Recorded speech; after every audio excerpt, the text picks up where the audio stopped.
नमस्कार साथियों, UPPCS one में आपका स्वागत है। हमारे द्वारा आरओ पुनर्परीक्षा के लिए चलाई गई टेस्ट सीरीज का यह पांचवा टेस्ट है जो मैं आज आपके साथ डिस्कस करने के लिए यहाँ पर उपस्थित हुआ हूँ। इस टेस्ट सीरीज का पहला सवाल है, G33 के संदर्भ में निम्नलिखित कथनों पर विचार कीजिए। G33 की स्थापना 2003 में हुई थी।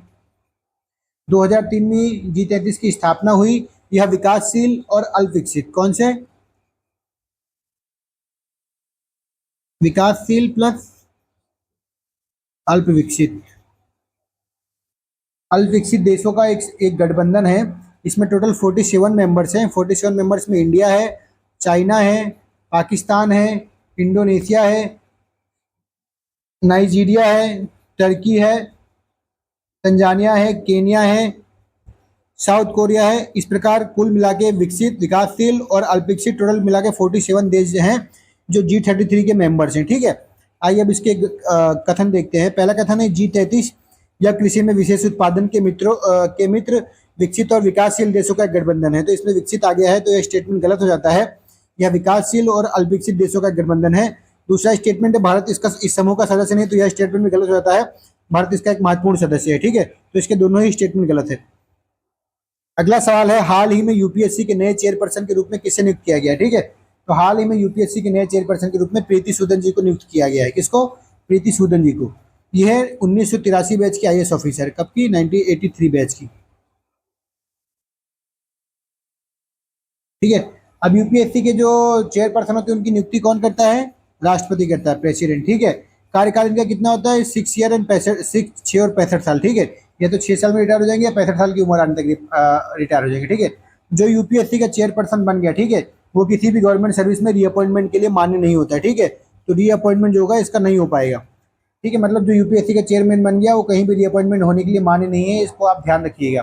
अगर यूपीएससी का मेंबर बना है तो वो किसी स्टेट पीसीएस का चेयरपर्सन बन सकता है या यूपीएससी का चेयरपर्सन बन सकता है। ठीक है, अगर अगर किसी स्टेट पीसीएस का अगर वो चेयरपर्सन है तो यूपीएससी का मेंबर बन सकता है या यूपीएससी का चेयरपर्सन बन सकता है या किसी अन्य स्टेट पीसीएस का चेयरपर्सन बन सकता है। ठीक है, लेकिन यूपीएससी का चेयरपर्सन जो है वो एक रीअपॉइंटमेंट के लिए योग्य नहीं है।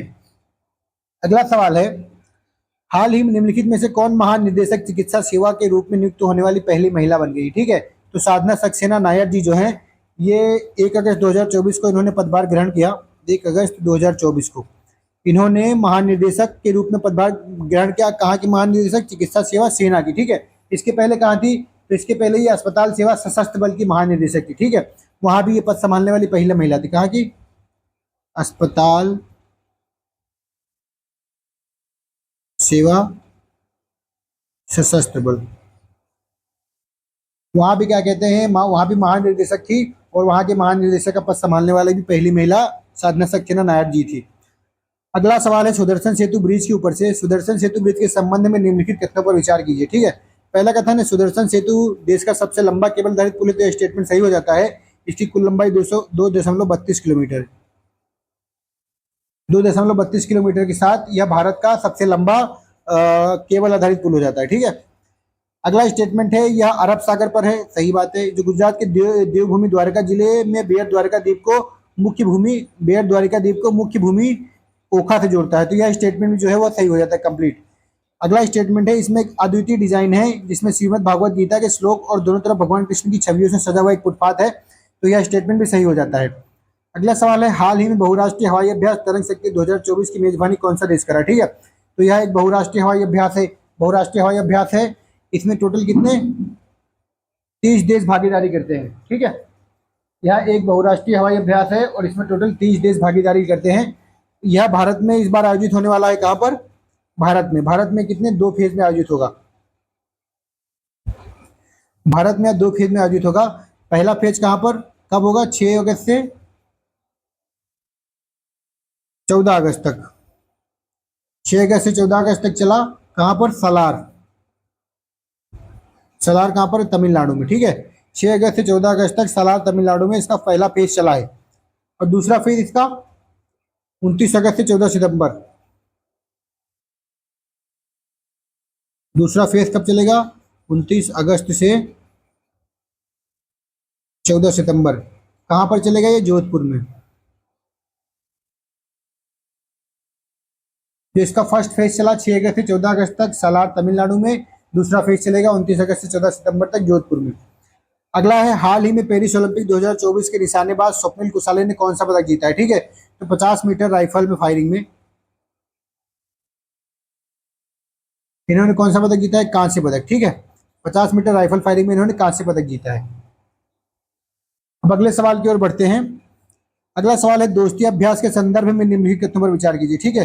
तो दोस्ती अभ्यास कब शुरू हुआ था? दोस्ती अभ्यास से शुरू हुआ था 1991 में। किसके किसके बीच शुरू हुआ था ये द्विपक्षीय अभ्यास? मालदीव और भारत के, इंडिया और मालदीव के जो कोस्ट गार्ड्स होते हैं उनके बीच में 1991 में शुरू हुआ, ठीक है।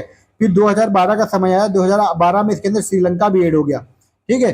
तो उसके बाद से 2012 के बाद से श्रीलंका, इंडिया और मालदीव की कोस्ट गार्ड दोस्ती अभ्यास का आयोजन करते हैं हर 2 वर्ष में, ठीक है। मतलब अभी इस बार हुआ है जैसे, तो 2 साल बाद होगा, ठीक है। मतलब हर दूसरे वर्ष में इसका आयोजन किया जाता है, ठीक है। तो इसका ये स्टेटमेंट देखते हैं। स्टेटमेंट है यह भारत, श्रीलंका और बांग्लादेश के बीच एक त्रिपक्षीय तटरक्षक अभ्यास है। तो स्टेटमेंट गलत है, भारत, श्रीलंका और मालदीव, ठीक है। अगला है यह एक द्विपक्षीय अभ्यास है जो पहली बार 1991 में भारतीय और मालदीव तटरक्षकों के बीच आयोजित किया गया। तो स्टेटमेंट जो है वो कंप्लीटली सही हो जाता है। तो इसका केवल 2 स्टेटमेंट सही है। इसका उद्देश्य क्या है दोस्ती अभ्यास का? तो तीनों दोस्तों के बीच में दोस्ती को मजबूत करना और आपसी परिचालन क्षमता को बढ़ाना, यही इसका मुख्य उद्देश्य है। अगला सवाल है हाल ही में जारी एक रिपोर्ट के अनुसार यात्रा और पर्यटन विकास सूचकांक 2024 में भारत कौन से स्थान पर रहा है, ठीक है। तो 119 देशों में भारत 39वें स्थान पर रहा, ठीक है। टोटल 119 देशों को इस सूची में शामिल किया गया जिसमें भारत 39वें स्थान पर रहा। इस सूची को निकाला किसने? तो विश्व आर्थिक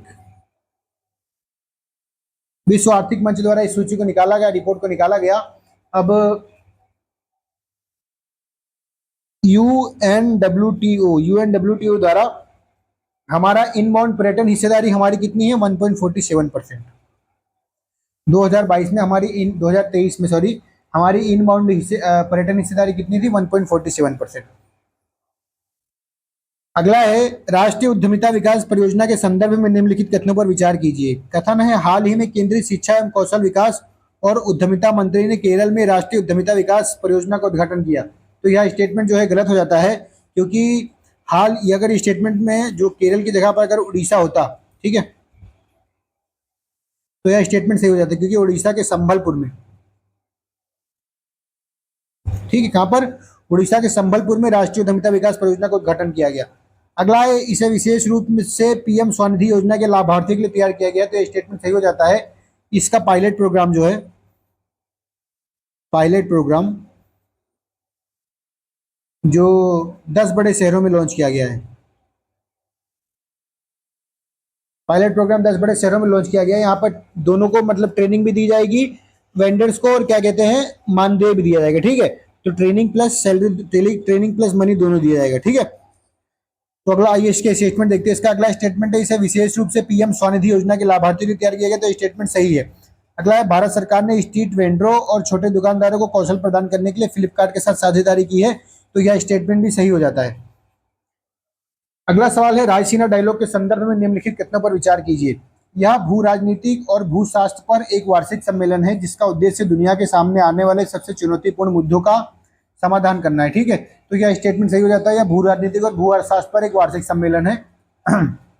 अगला है यह 2015 से प्रतिवर्ष नई दिल्ली में आयोजित किया जा रहा है। तो यह स्टेटमेंट गलत हो जाता है, क्योंकि यह 2015 से नहीं 2016 से प्रतिवर्ष नई दिल्ली में आयोजित किया जा रहा है, ठीक है। तो ये आपको ध्यान रखना है। इसके अंदर कौन कौन भाग लेता है? तो राजनीति क्षेत्र से, व्यवसाय क्षेत्र से, मीडिया क्षेत्र से, नागरिक समाज पृष्ठभूमि के लोग इसके अंदर क्या कहते हैं, भाग लेते हैं, ठीक है। अब इसका आयोजन किसने किया इस बार? तो विदेश मंत्रालय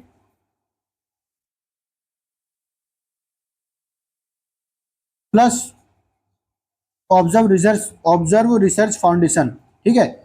ऑब्जर्व रिसर्च फाउंडेशन प्लस विदेश मंत्रालय ने मिलकर रायसीना डायलॉग का इस बार क्या कहते हैं, आयोजन किया। अगला स्टेटमेंट 2023-24 संस्करण का विषय चतुरंग संघर्ष प्रतियोगिता सहयोग निर्माण, ये इसका विषय है। तो यह स्टेटमेंट भी जो है वो सही हो जाता है। अगला है हाल ही में किसे 2024 पेरिस ओलंपिक के समापन समारोह के लिए भारत का ध्वजवाहक नामित किया गया है? तो मनु भाकर जी को समापन समारोह के लिए ध्वजवाहक नामित किया गया है। इन्होंने 2 ब्रॉन्ज मेडल जीते हैं, 2 ब्रॉन्ज मेडल जीते हैं। अगला है राष्ट्रपति द्रौपदी मुर्मू को हाल ही में किस देश के सर्वोच्च नागरिक सम्मान, तो फिजी की सर्वोच्च नागरिक सम्मान से इनको सम्मानित किया गया है। कब? 6 अगस्त को। 6 अगस्त को कंपेनियन अवार्ड का नाम क्या है? Companion of the order of the Fiji. ठीक है, तो फिजी के सर्वोच्च नागरिक सम्मान से हमारे राष्ट्रपति द्रौपदी मुर्मू जी को 6 अगस्त को सम्मानित किया गया था। अगला है अंतर्राष्ट्रीय मातृभाषा दिवस के संदर्भ में निम्नलिखित कथनों पर विचार कीजिए। तो आपको पता होना चाहिए अंतर्राष्ट्रीय मातृभाषा दिवस कब से मनाया जा रहा है। तो यूनेस्को जो है, united nation education science and cultural organization ने पहली बार 1999 में अंतर्राष्ट्रीय मातृभाषा दिवस मनाने की घोषणा की थी। ठीक है, तो तब से अंतर्राष्ट्रीय मातृभाषा दिवस मनाया जा रहा है। तो इसके स्टेटमेंट है, भाषाई और सांस्कृतिक विविधता और बहुभाषावाद को बढ़ावा देने के लिए हर साल 21 फरवरी को अंतर्राष्ट्रीय मातृभाषा दिवस मनाया जाता है। तो यह जो स्टेटमेंट है यह सही हो जाता है। ठीक है, अगला है 2024 के अंतर्राष्ट्रीय मातृ दिवस की थीम बहुभाषी शिक्षा, सीखने और पीढ़ियों के बीच ज्ञान के आदान प्रदान का आधार है। तो यह स्टेटमेंट भी जो है वो सही हो जाता है। ठीक है,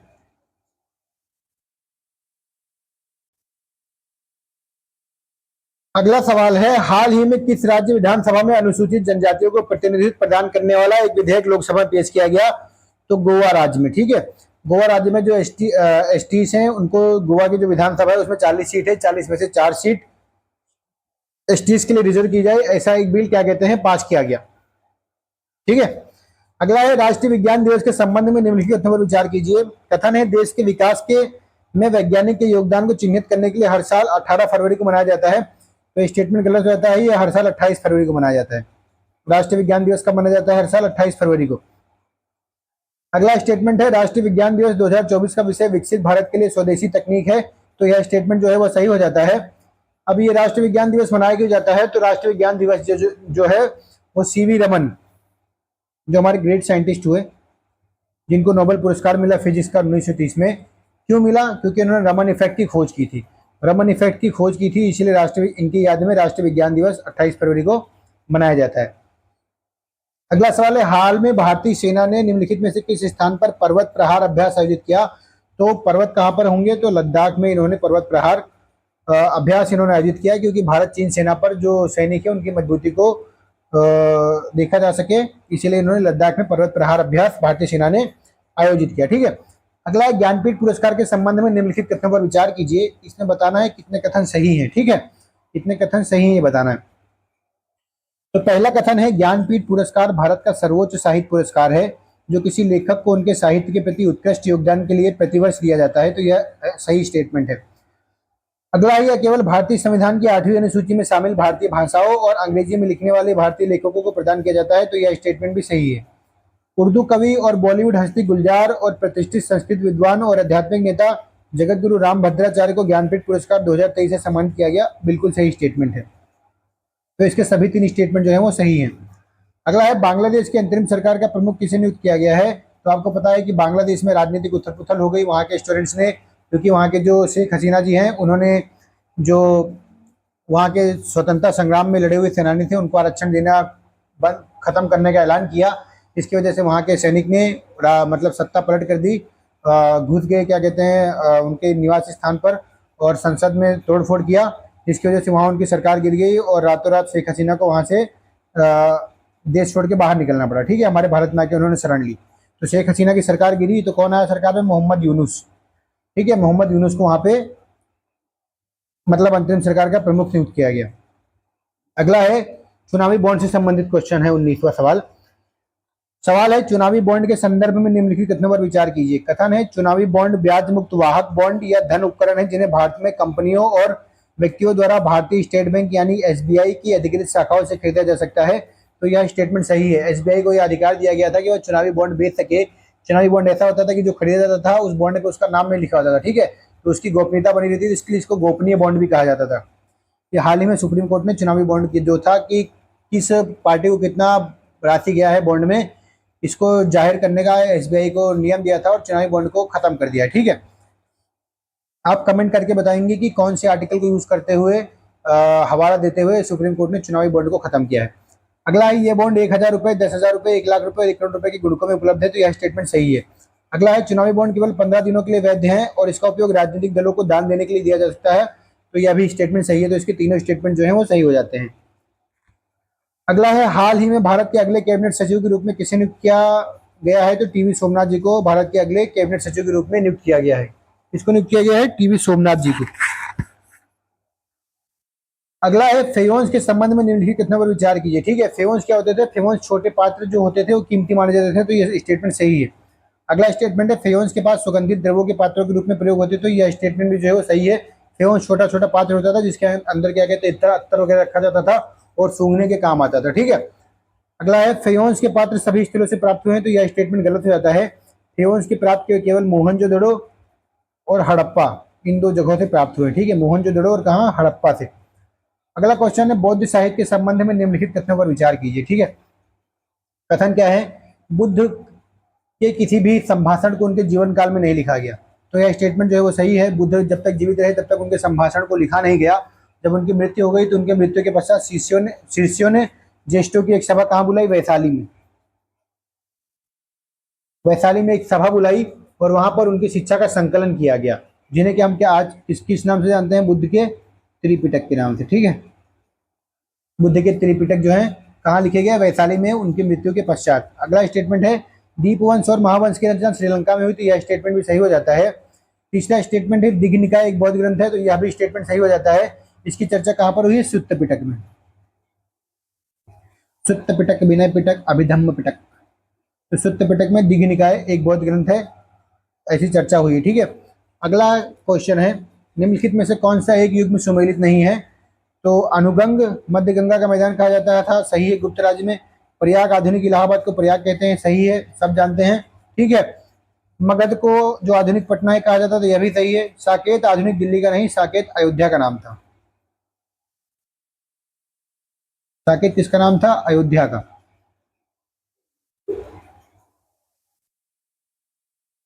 अगले क्वेश्चन की तरफ बढ़ते हैं। चोल प्रशासन के संबंध में निम्नलिखित कथनों पर विचार कीजिए। चोल प्रशासन के बारे में हमको बताना है, देखते हैं। चोल प्रशासन मंडलम, वलनाडु और नाडु में विभाजित था, तो यह स्टेटमेंट सही हो जाता है।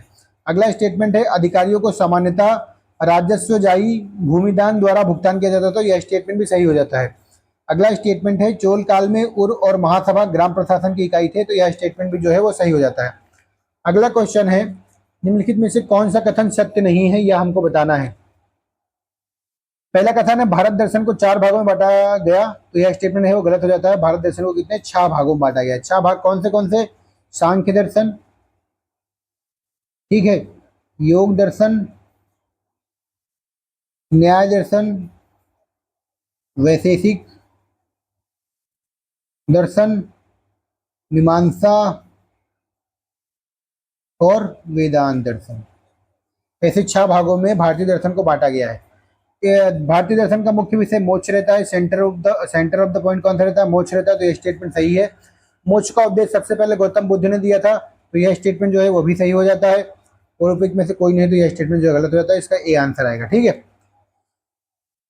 बौद्ध धर्म के विस्तार, 26वां सवाल है, बौद्ध धर्म के विस्तार के कारणों में सम्मिलित थे, तो धर्म की सादगी सही है। दलितों के लिए विशेष अपील सही है। धर्म की मिशनरी भावना बिल्कुल सही है। स्थानीय भाषा पाली प्रकृति का उपयोग एकदम सही है। दार्शनिक द्वारा वैदिक भावना को सुदृढ़ता, तो यह क्या कहते हैं? बौद्ध धर्म का गुण नहीं है, तो स्टेटमेंट ये जो 5वां कथन है ये गलत हो जाता है। ठीक है, अगले सवाल की ओर बढ़ते हैं। अगला सवाल सामंतवाद से संबंधित है, कथन और कारण का सवाल है, तो हमको इसको क्योंकि लगाकर पढ़ेंगे। ठीक है, सवाल सामंतवाद का विकास गुप्तोत्तर काल की कृषक संरचना की प्रमुख विशेषता थी, क्योंकि इस काल में, यह स्टेटमेंट सही है, क्योंकि इस काल में भूस्वामी मध्यस्थ वर्ग और आश्रित कृषक वर्ग अस्तित्व में आया, तो यह स्टेटमेंट भी सही है। और इसी का कारण क्या कहते हैं? सामंतवाद का विकास हुआ, तो दोनों स्टेटमेंट सही और कारण भी है, तो ए आंसर हो जाता है। अगला सवाल है निम्नलिखित शासकों के नाम सही कालानुक्रम संयोजित कर अपना उत्तर नीचे दिए गए कूट पर चयन कीजिए। ठीक है, तो विद्याधर कब रहे? 1929 ईस्वी तक।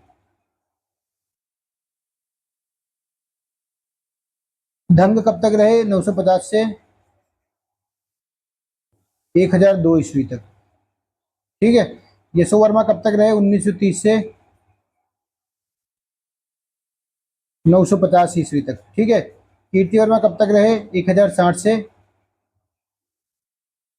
1100 ईस्वी तक। ठीक है, तो अब आप इसके अंदर मिला लीजिए, तीसरे वाले ये पहले नंबर पे आएंगे, ये दूसरे नंबर पे, फिर कौन सा, ये तीसरे नंबर पर, ये चौथे नंबर पर, ठीक है। सबसे लास्ट में कीर्ति वर्मा। अगला सवाल है, सूची मिलान करने वाला है। तो दीवाने तन जागीर और वेतन को देखने वाले को क्या कहते थे? दीवाने तन कहते थे। मुस्तारफी किसको कहते थे? राज्य की आय व्यय का निरीक्षण करने वाले को मुस्तारफी कहते थे। मुशरिफ किसको कहते थे? कार्यालय को संभालने के लिए जो एक अधिकारी रखा जाता था उसको मुशरिफ कहते थे, ठीक है। वकिया नवीस कौन होता था? प्रमुख घटनाओं को, फरमानों को सूचीबद्ध करने वाला कौन, क्या कहलाता था? वकिया नवीस। अगले सवाल की ओर बढ़ते हैं, इसमें भी सूची मिलाने वाला सवाल है। बाबर बाबर की बाबर ने कौन सा स्मारक, जामा मस्जिद, हुमायूं दीन पना, अकबर कहाँ पर है, जहांगीर महल, और जहांगीर ने क्या काम करा था? अकबर के मकबरे को पूर्ण कराया। तो सब सामने सामने दिया हुआ है, तो ये सारे ही सही सुमेलित हैं, ठीक है। अगला है, निम्नलिखित में से कौन सा एक सही सुमेलित है? तो खुलदाबाद में शेख सलीम चिश्ती का मकबरा नहीं है। खुलदाबाद में क्या है? औरंगजेब का मकबरा है। तो कहाँ पर है? ये रहा औरंगजेब का मकबरा। औरंगजेब का मकबरा खुलदाबाद में है। फतेहपुर सिकरी में क्या है? फतेहपुर सिकरी में शेख सलीम चिश्ती का मकबरा है, तो ये यहाँ पे आना चाहिए। इत्मादुल्ला का मकबरा कहाँ पर है? इत्मादुल्ला का मकबरा आगरा में है, ठीक है। इसमें अगला डी ऑप्शन बच जाता है, यही इसका आंसर होगा। अब्दुल रहीम खाने खाना का मकबरा कहाँ पर है? तो अब्दुल रहीम खाने खाना का मकबरा दिल्ली में नहीं है। आप कमेंट करके बताएंगे कि अब्दुल रहीम खाने खाना का मकबरा कहाँ पर बना हुआ है, ठीक है। अगले सवाल की ओर बढ़ते हैं। अगला सवाल है, महमूद गजनवी के संबंध में निम्नलिखित कथनों पर विचार कीजिए। कथन है, उसका शासनकाल 998 से 1310 ईस्वी तक था, तो यह स्टेटमेंट सही हो जाता है। अगला है, इसको मध्यकालीन मुसलमान इतिहासकार इस्लाम का नायक मानते हैं, तो यह स्टेटमेंट भी सही हो जाता है, क्योंकि इसने इस्लाम को सही कभी सही जगह पर बढ़त दिलाई थी। अगला स्टेटमेंट है, उसने मध्य एशियाई तुर्क जनजातियों से अपने राज्य और धर्म की रक्षा की थी, तो यह स्टेटमेंट भी सही हो जाता है, ठीक है। कारण कथन में होता तो दो तीन होता तो कारण कथन मान के सही मान लेते इसको, ठीक है, क्योंकि इसको मध्यकालीन मुसलमान इतिहासकार ना इस्लाम का नायक मानते थे, क्योंकि इसने मध्य एशियाई तुर्क जनजातियों से अपने राज्य और धर्म की रक्षा की थी, ठीक है। अगला सवाल है, बलबन के समय में हुए मंगोल आक्रमणों के संबंध में निम्नलिखित कथनों पर विचार कीजिए। कथन है, 1245 ईस्वी में बलबन ने मंगोल सेनापति तैर बहादुर को पराजित किया था, तो यह स्टेटमेंट जो है वो सही हो जाता है। 1245 में बलबन ने मंगोल सेनापति तैर बहादुर को पराजित किया था। अगला है, बलबन ने मंगोलों से मुल्तान को पुनः छीन लिया तथा दिल्ली सल्तनत में मिला लिया, तो स्टेटमेंट सही हो जाता है। तीसरा स्टेटमेंट है, बलबन ने मंगोलों से लड़ने के लिए तबर, हिंदर, सुनामा और समाना किलों पर मरम्मत करवाई थी, तो यह स्टेटमेंट सही हो जाता है। तीनों ही स्टेटमेंट इसके अंदर क्या है, सही दिए हुए हैं। 34 नंबर का सवाल है, फिरोज शाह बहमन के संबंध में निम्नलिखित कथनों पर विचार कीजिए। फिरोज शाह बहमन का शासनकाल पूछा है, कब कब का है? तो 1397 से 1422 ईस्वी तक, तो ये स्टेटमेंट जो है वो बिल्कुल सही हो जाता है। फिरोज शाह बहमन जो है वो बहमनी साम्राज्य का सबसे विद्वान सुल्तान था। यह प्राकृतिक विद्वान, तर्कशास्त्र, ज्यामिति आदि का ज्ञाता था, और इसने खगोल शास्त्र को बढ़ावा देने के लिए दौलताबाद में जंतर मंतर का भी निर्माण करवाया था, ठीक है। उसे कुरान की टीका और इस्लामिक कानून का अच्छा ज्ञान था, तो ये स्टेटमेंट सही है। वह आंसू कविता किया करता, तो यह स्टेटमेंट सही है, ठीक है। तो कवि भी था फिरोज शाह बहमन, तो ये फिरोज शाह बहमन से रिलेटेड तीनों स्टेटमेंट इसके अंदर सही दिए हुए हैं। 35वां सवाल है, राजा राम मोहन राय के संबंध में कौन सा कथन सही है? तो भारतीय पत्रकारिता के अग्रदूत थे, यह सही है। उन्होंने राजनीति के आधार पर सार्वजनिक आंदोलन शुरू किया, तो ये गलत है। तो पहला स्टेटमेंट सही है, दूसरा गलत है। अगला, हिंदू मुस्लिम एकता 1857 के विद्रोह का मुख्य स्तंभ था। दोनों समुदाय के बीच फूट और दरार पैदा करने के लिए अंग्रेजों ने क्या उपाय किया? तो दोनों ही समुदाय के बीच में दरार उत्पन्न करने के लिए अंग्रेजों ने प्रारंभिक वर्षों में मुसलमानों के साथ सेवा में भेदभाव किया जाता था, सही है। उन्हें हिंदुओं के संचालक के रूप में दिखाया जाता था, यह भी सही है। यह प्रचारित किया गया था कि ब्रिटिश शासन के प्रति वफादार होने पर ही हिंदुओं का हित है, यह भी सही है, ठीक है। तो उपयुक्त सभी स्टेटमेंट जो है वो सही है। अगला है, राष्ट्रीय आंदोलन आधुनिक शिक्षा प्रणाली की उपज थी, तो यह स्टेटमेंट जो है वो गलत हो जाता है, क्योंकि राष्ट्रीय आंदोलन आधुनिक शिक्षा प्रणाली के ऊपर नहीं, और भी बहुत सारे कारणों को मिलाकर आधुनिक क्या कहते हैं राष्ट्रीय आंदोलन उपजा था, ठीक है। अगला स्टेटमेंट, आधुनिक शिक्षा प्रणाली ने शिक्षित भारतीयों को पाश्चात्य विचार अपनाकर राष्ट्रीय आंदोलन का नेतृत्व संभालने तथा उसे एक जनतांत्रिक और आधुनिक शिक्षा देने के लिए समर्थ बनाया था, तो यह स्टेटमेंट जो है वो सही हो जाता है। तो ए गलत है इसके अंदर और आर सही है। निम्न में से किसने भारतीय राष्ट्रीय कांग्रेस की अध्यक्षता की थी? तो एओ हुम ने अध्यक्षता नहीं की, उन्होंने स्थापना की थी, बदरुद्दीन तैयब जी ने की थी, है ना, ठीक है। ये पहले मुस्लिम थे, रमेश चंद्र दत्त जी ने की थी। विजयलक्ष्मी पंडित जी क्या कहते हैं, इन्होंने कांग्रेस की अध्यक्षता नहीं की, पहली महिला राजदूत है भारत की, पहली महिला राजदूत। गोपाल कृष्ण गोखले जी ने भी क्या कहते हैं कांग्रेस की अध्यक्षता की थी। तो 2, 3 और 5 इसका आंसर है, सी आंसर इसका। सी हो जाएगा। ठीक है। 39 नंबर का सवाल है, साइमन कमीशन के संबंध में कौन सा कथन असत्य है। ठीक है। तो पहला कथन है, कांग्रेस ने साइमन कमीशन का बहिष्कार किया था। क्यों किया था साइमन कमीशन का बहिष्कार? क्योंकि इसके अंदर एक भी इंडियन नहीं था, बाकी सब जो भी इसके मेंबर थे टोटल 7 के 7 ब्रिटिश थे। ठीक है। अगला, हिंदू महासभा तथा मुस्लिम लीग ने भी कमीशन का विरोध किया था, तो यह स्टेटमेंट सही है। इस कमीशन ने सभी वर्गों एवं दलों में फूट डाल दी थी, तो नहीं, इस कमीशन ने सभी वर्गों और दलों को एक कर दिया था। अगला है, अनेक भारतीय राष्ट्रवादियों द्वारा संवैधानिक सुधार की एक वैकल्पिक योजना बनाकर साइमन कमीशन की चुनौती का जवाब देने का प्रयास किया गया, तो यह स्टेटमेंट सही है। नेहरू रिपोर्ट आई, गांधी जी की 11 सूत्री मांगी आई, ठीक है, जिन्ना की 14 सूत्री मांगी आई। ठीक है। तो सबके द्वारा क्या कहते हैं, रिपोर्ट बनाकर इसको चुनौती देने का प्रयास किया गया। अगला है, भारत छोड़ो आंदोलन के संबंध में निम्नलिखित कथनों पर विचार कीजिए। यह एक स्वतः स्फूर्त और हिंसक आंदोलन था, बिल्कुल सही है। इस आंदोलन को सभी वर्गों का समर्थन प्राप्त था, तो यह स्टेटमेंट गलत हो जाता है। इसमें उच्च वर्गों का समर्थन इस आंदोलन को नहीं प्राप्त था। अगला, इस आंदोलन के दौरान संयुक्त प्रांत बिहार, पश्चिम बंगाल, उड़ीसा, आंध्र प्रदेश, तमिलनाडु एवं महाराष्ट्र के अनेक भागों में ब्रिटिश शासन लुप्त हो गया था। ठीक है। यहाँ पर क्या कहते हैं, सरकार की स्थापना की गई थी, तो यहाँ पे क्या कहते हैं, ब्रिटिश सरकार जो था वो लुप्त हो गया था। ठीक है। तो एक सही है, 3 सही है, दूसरा गलत है। अगला सवाल देखते हैं। अगला सवाल सूची मिलाने वाला है।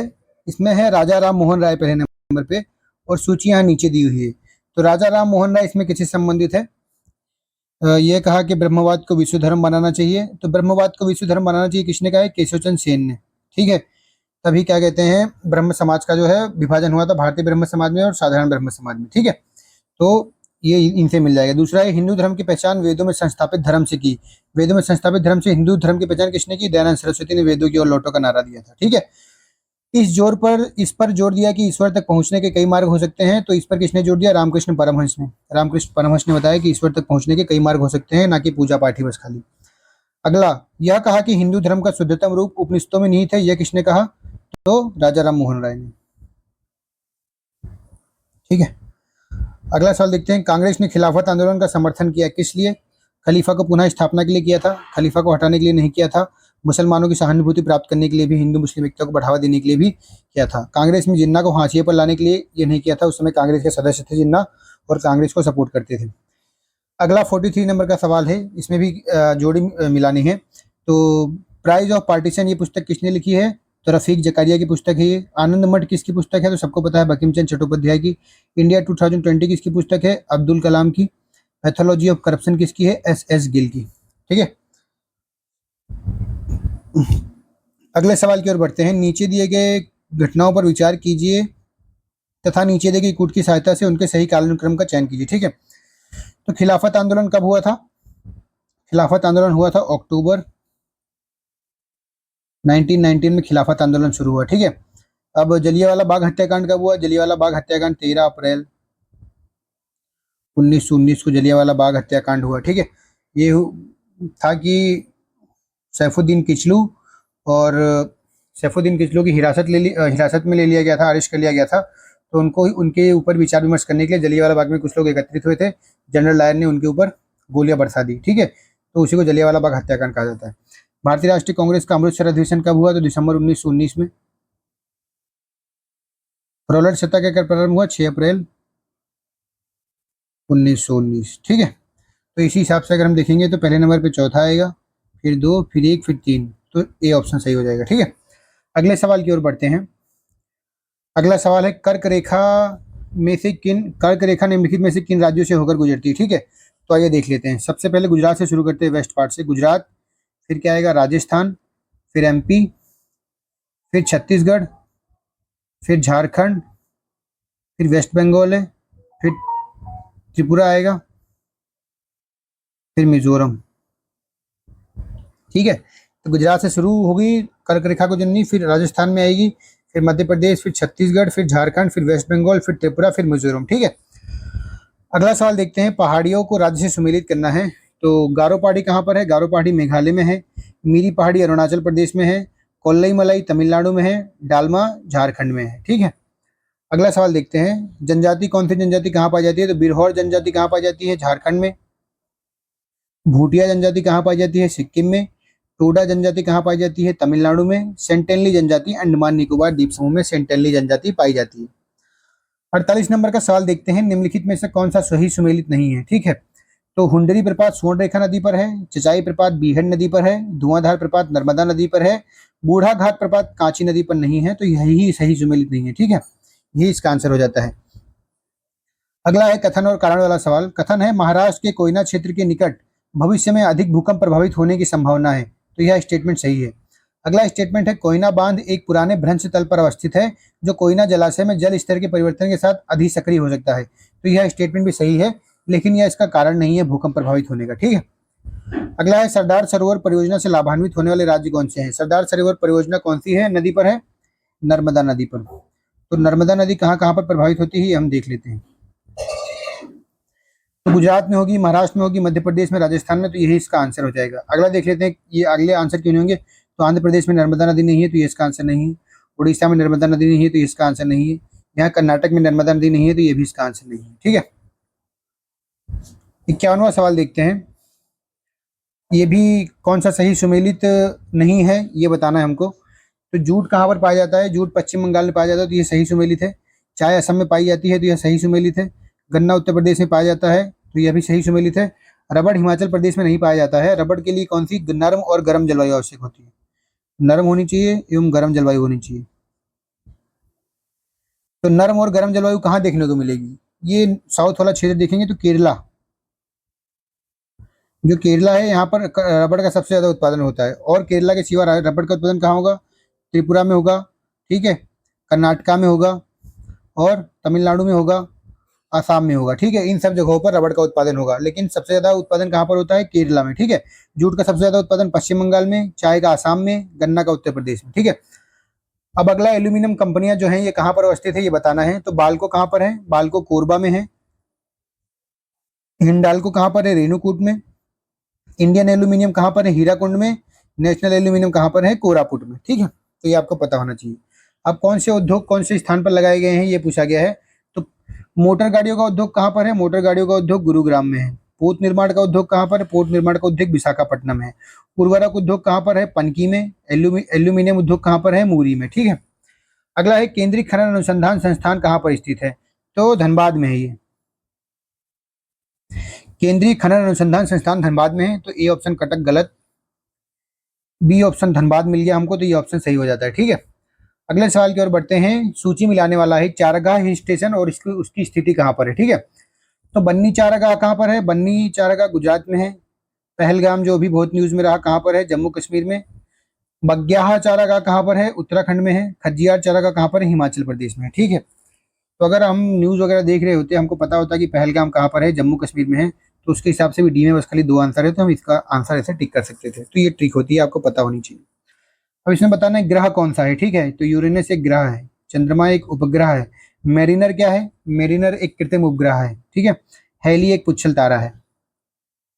अगला है जो ये कोटोपैक्सी, एरिबस, ये सब क्या कहते हैं, पहाड़ हैं, मतलब ज्वालामुखी पर्वत है, कहाँ पर है। ठीक है, तो एटना कहाँ पर है, एटना सिसिली पर है, सिसिली द्वीप पर। विसुवियस कहाँ पर है, विसुवियस इटली में है। येरिबस कहाँ पर है, येरिबस राजद्वीप पर है।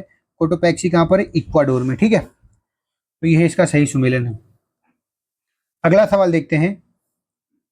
क्षेत्रफल की दृष्टि से निम्न देशों का सही आरोही क्रम कौन सा है। ठीक है, आरोही क्रम मतलब छोटे से बड़े की ओर जाना है। ठीक है, तो ब्राजील यहाँ सबसे बड़ा होगा, तो यह आंसर गलत हो गया। ऑस्ट्रेलिया, ऑस्ट्रेलिया के बाद ब्राजील आ गया, फिर भारत आ गया यहाँ पर, तो यह आंसर गलत हो जाता है। ठीक है, तो यहाँ पे देखते हैं अर्जेंटीना सबसे छोटा, फिर भारत, फिर ऑस्ट्रेलिया, फिर ब्राजील, तो यही इसका सही आंसर है। अगले सवाल की ओर बढ़ते हैं। सूची मिलाने वाला सवाल है। पैलेस्टाइन, पैलेस्टाइन की राजधानी क्या है, रामल्ला। कोसोवो की राजधानी क्या है, प्रिस्टीना। टार्किश साइप्रस की राजधानी क्या है, निकोसिया। ठीक है, ताइवान की राजधानी क्या है, ताइपे। तो ये इसका सही सुमेलन है। अगला देखते हैं 60 नंबर का सवाल कि पेरिस किस नदी पर है। तो पेरिस में सीन अच्छे होते हैं, तो पेरिस सीन नदी पर हो जाएगा। किसानसा किस नदी पर है, किसानसा जायरे कांगो में है। बैंकॉक किस नदी पर है, बैंकॉक चाओ फ्राया नदी पर है। अंशंसियान कहाँ पर है, पराग्वे नदी के तट पर है। ठीक है, अगला है नीचे दिए गए कूट को निम्नलिखित झीलों को क्षेत्रफल की दृष्टि से सही अवरोही क्रम में व्यवस्थित करना है। ठीक है, तो इसमें अवरोही क्रम में सबसे पहले आएगी सुपीरियर। ठीक है, सुपीरियर के बाद कौन सी आएगी, विक्टोरिया। विक्टोरिया के बाद बैकाल, फिर गेटवे, मतलब 4 3 2 1, 4 3 2 1, ये आंसर हो जाएगा इसका। ठीक है, अगला 62 नंबर का सवाल, निम्नलिखित में से कौन सा युग्म सही सुमेलित नहीं है। ठीक है, तो फोन कहाँ पर आल्प्स पर्वत की ओर चलती है। बोरो कहाँ चलती है, बोरो पोलैंड में नहीं चलती है, बोरो चलती है इटली के उत्तरी भाग में। इटली के उत्तरी भाग में बोरो चलती है। बोरो क्या है, एक शुष्क और ठंडी पवन है।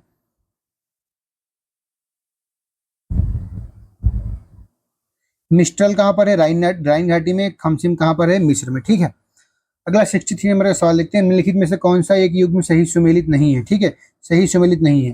तो मध्य एशिया में कौन सी, मध्य एशिया में अल्पाइन पाई जाती है जनजाति, तो सही है। मध्य एशिया के साथ साथ कहाँ पर, वेस्टर्न एशिया में पाई जाती है। ठीक है, वेस्टर्न एशिया में। फिर मध्य और पूर्वी यूरोप में भी अल्पाइन जनजाति पाई जाती है। कांगो बेसिन में पिग्मी जनजाति पाई जाती है, ना कि निग्रिटो। निग्रिटो जनजाति कहाँ पाई जाती है, उत्तर पूर्व एशिया में।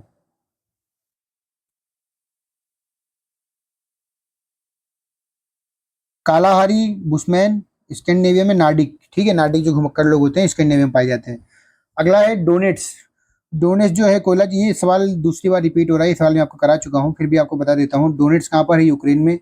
कुजनेट्स कहाँ पर है, कुजनेट्स रूस में है। लंका शायर जर्मनी में है। और सार कहाँ पर है, यूके में। ठीक है, अगले सवाल की ओर बढ़ते हैं।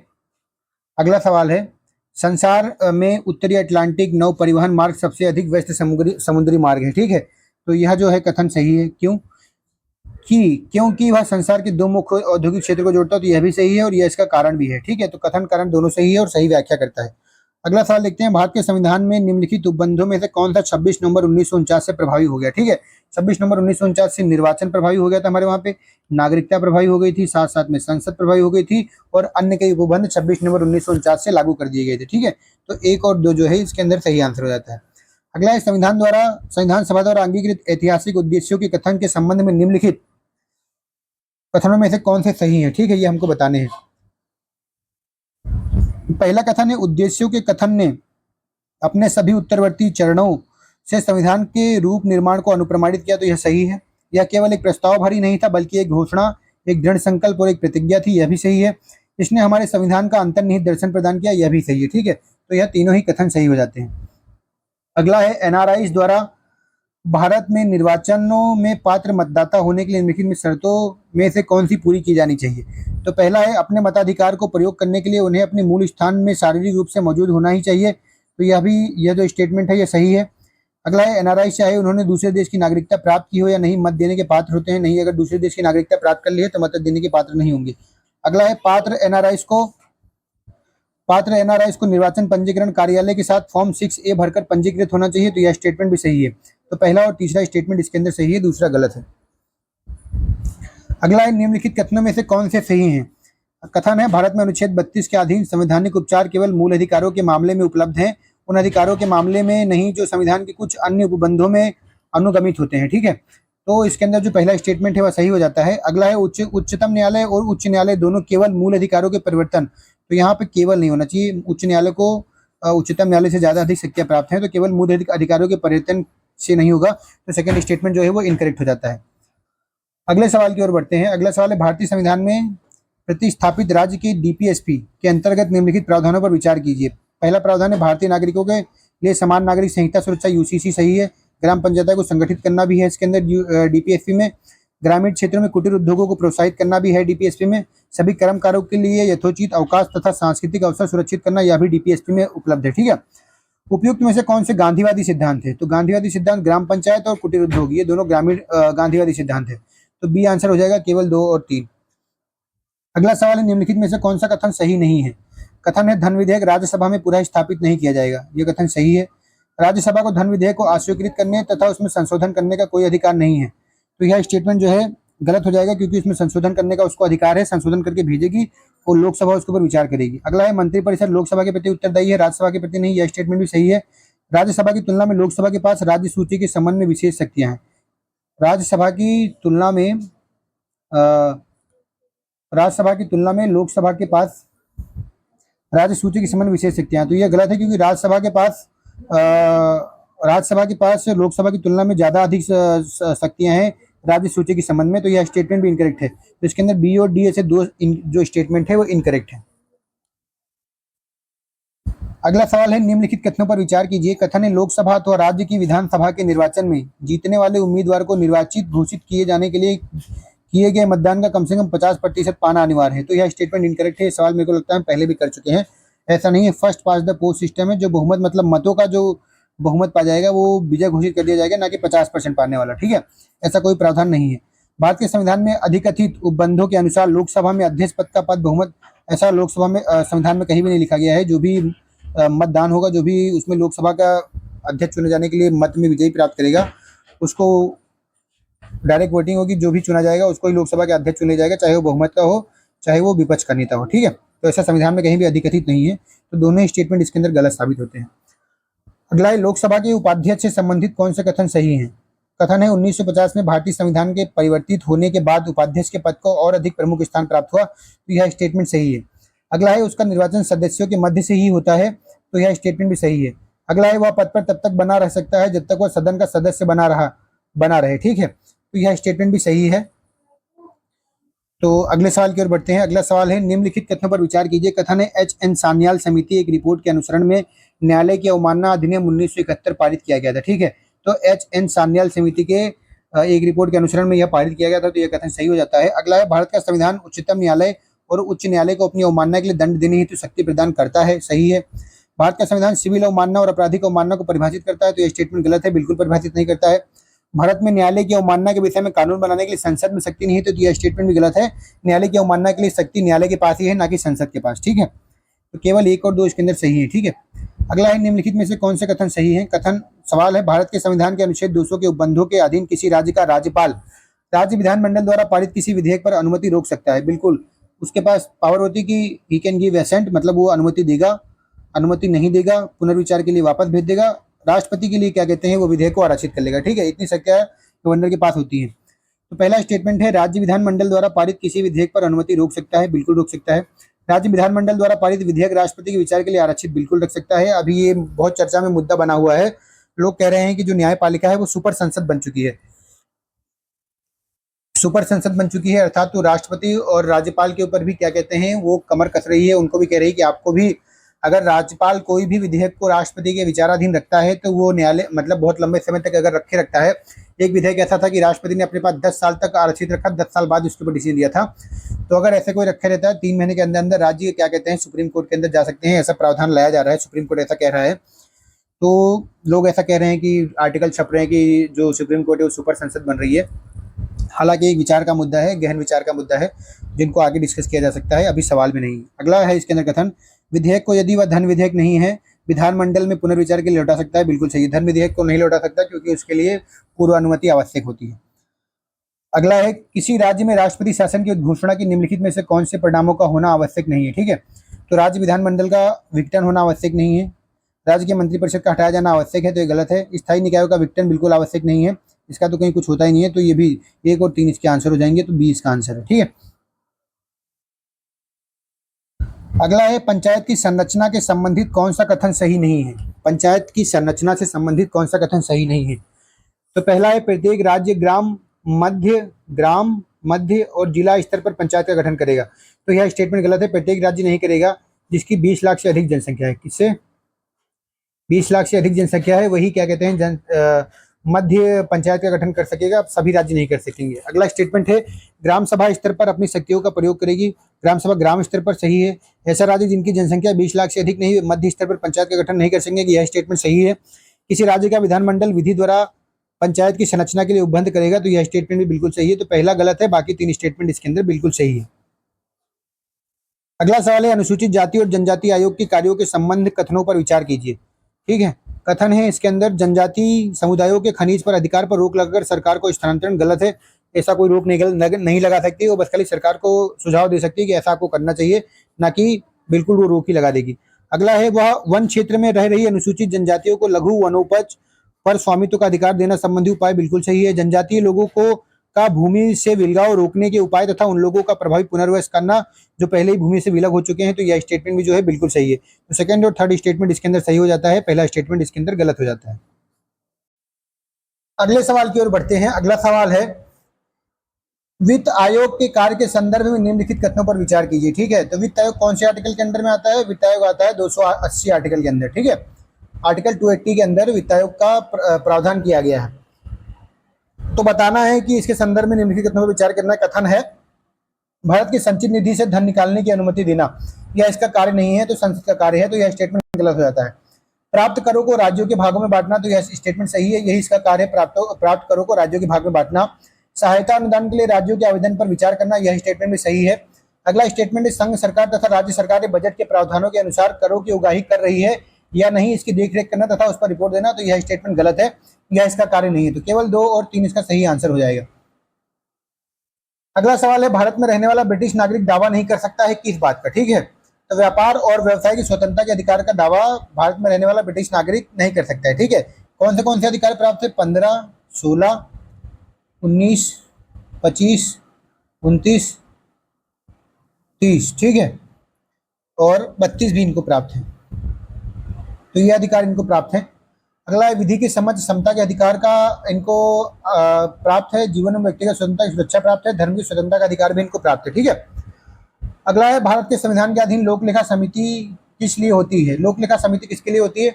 तो ये मतलब संसद की सबसे पुरानी समिति है। ठीक है, 1897 के समय इसका गठन हुआ था, 1919 में इसका प्रावधान था, फिर 1950 में जब भारत आजाद हुआ तो 1950 में भी लोक लेखा समिति गठन किया गया। तो लोक लेखा समिति भारत की सबसे पुरानी समिति है। तो इसमें पहला कथन है, सदन द्वारा भारत सरकार के व्यय के लिए किए गए अनुदानों के विनियोग को दर्शाने वाले लेखों की जांच करना, तो यह स्टेटमेंट सही है। नियंत्रक महालेखा परीक्षक द्वारा किए गए विवरण की समीक्षा करना सही है। सुझाव देना कि संसद में प्राक्कलन को किस प्रारूप में प्रस्तुत किया जाएगा, यह भी सही है। तो 1, 2, 3 तीनों ही आंसर इसके सही है।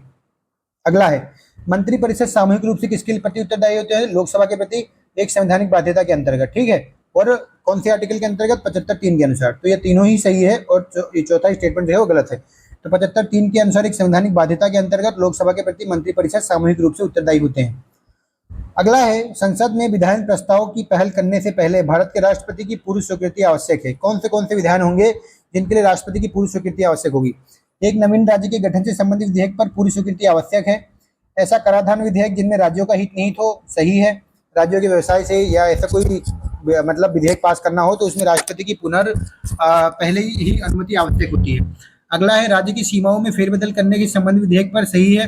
धन विधेयक पर भी राष्ट्रपति की पूर्व अनुमति आवश्यक होती है, तो यह भी सही है। अगला है, निम्नलिखित कथनों पर विचार कीजिए तथा उनको सही कालानुक्रम व्यवस्थित कीजिए। ठीक है, तो गोलकनाथवाद कब आया? 1967 में। केशवानंद भारतीवाद कब आया? 1973 में।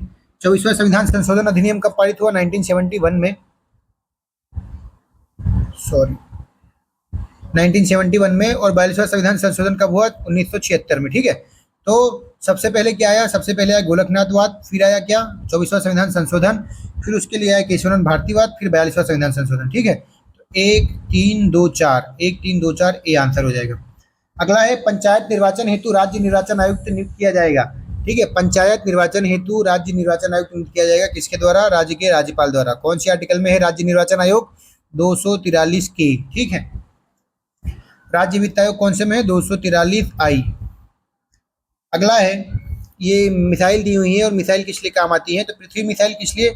सतह से सतह तक प्रक्षेपास्त्र करने के लिए। बहुनाली रॉकेट प्रणाली इसमें से कौन सी है? बहुनाली रॉकेट प्रणाली पिनाका है। युद्ध क्षेत्र के निरीक्षण हेतु दूरस्थ चालित यान कौन सा है इसके अंदर? तो निशांत जो है युद्ध क्षेत्र के निरीक्षण हेतु दूरस्थ चालित यान है। सतह से वायु तक प्रक्षेपास्त्र कौन सा है? त्रिशूल जो होगा, सतह से मारेंगे वायु में जाएगा त्रिशूल। ठीक है, अगला है, निम्नलिखित में से कौन सुमेलित नहीं है? तो आइसो बार वायुदाब के लिए होता है, आइसो हाइट ऊंचाई के लिए होता है, आइसो लाइन बर्फ वर्षा के लिए नहीं होता है, समुद्र की लवणता को बिंदु से बिंदु की ऊंचाई तक मापता है, तो आइसो लाइन समुद्र की लवणता से संबंधित है, ना कि बर्फ वर्षा से। तो सी इसका आंसर हो जाएगा। आइसो बात गहराई से संबंधित है। ठीक है, बात हम गहराई में जाके लेते हैं, तो आइसो बात हाइट ऊंचाई से, बार वायुदाब से, और लाइन जो है कौन सी? समुद्र की लवणता से जो लाइन बनती है उससे संबंधित है। अगला है, भारत की नाभिकीय नीति से में निहित है कि वह अपने नाभिकीय संयंत्रों के अंतर्राष्ट्रीय इंस्पेक्शन के लिए तैयार नहीं है। तो यह स्टेटमेंट सही है। हम अपनी गोपनीयता को भंग नहीं करना चाहते हैं, इसलिए हम अंतर्राष्ट्रीय इंस्पेक्शन के लिए अभी तैयार नहीं है।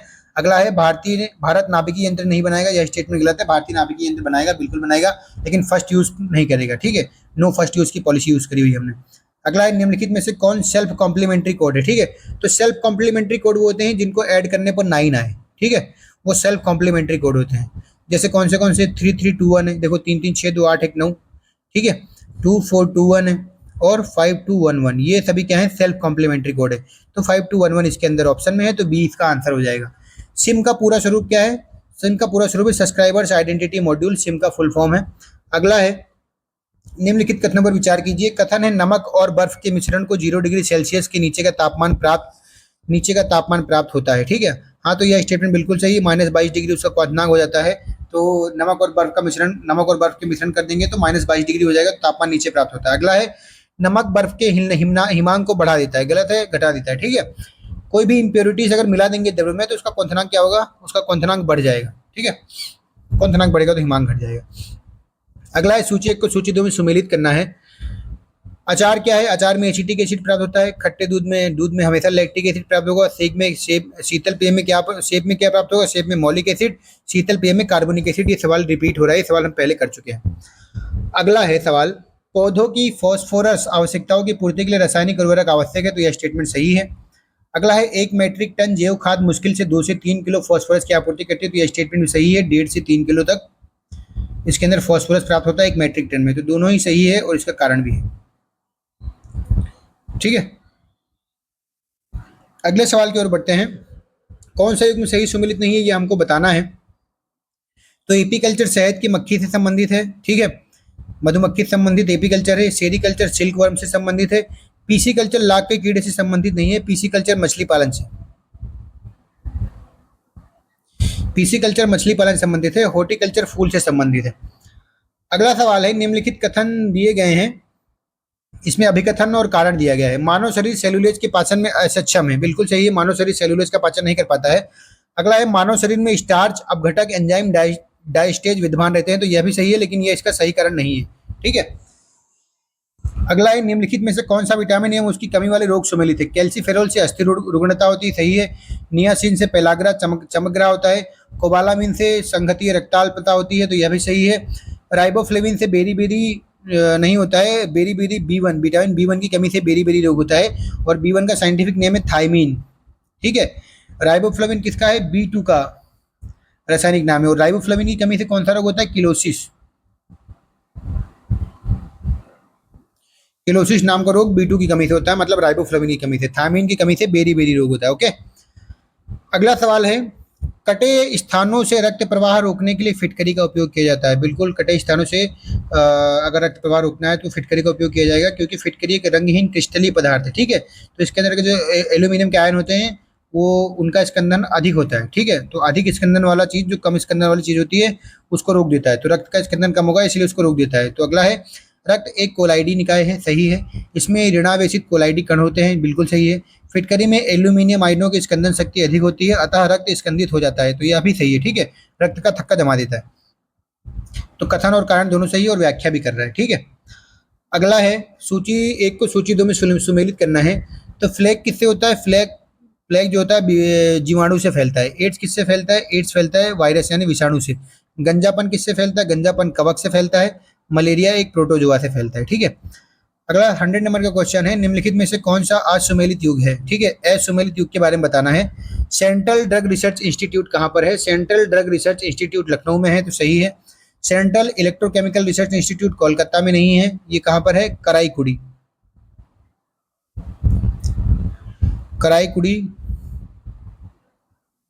तमिलनाडु में है। Central electrochemical research institute.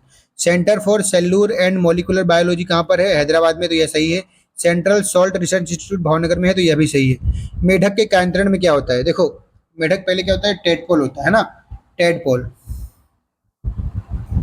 मेढक पहले टेडपोल होता है, और टेडपोल क्या होते हैं, शाकाहारी होते हैं। तो क्या खाते हैं वो, शैवाल और जलीय पौधों को खाते हैं, ठीक है। परंतु जब टेडपोल विकसित होते हैं तो विकसित होकर मेढक बन जाते हैं। अब मेढक जब बनते हैं तो उनकी आंतें क्या होती हैं, आंतें छोटी हो जाती हैं, क्यों, क्योंकि वो मांसाहारी भोजन को पाचन कर सके, ठीक है। तो इसके अंदर क्या होगा, उनकी आंतें छोटी हो जाएंगी, त्वचा खुरदरी हो जाती है, खाने की प्रक्रिया धीमी हो जाती है, पिछली टांगें समाप्त हो जाती है, नहीं, आंत छोटी हो जाती है, ठीक है। सूची 1 को सूची 2 में सुमेलित करना है।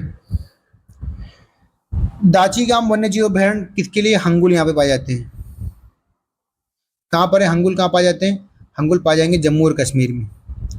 केवलादेव घना कहाँ पर है? केवलादेव घना में जो साइबेरियन पंछी है, साइबेरियन पंछी, ये प्रवास करने के लिए केवलादेव घना पंछी अभ्यारण्य में आते हैं। तो ये कहाँ पर है? राजस्थान में ही है, ठीक है। कान्हा राष्ट्रीय पार्क कहाँ पर? कान्हा राष्ट्रीय पार्क मध्य प्रदेश में है। पेरियार कहाँ पर है? केरल में, ठीक है।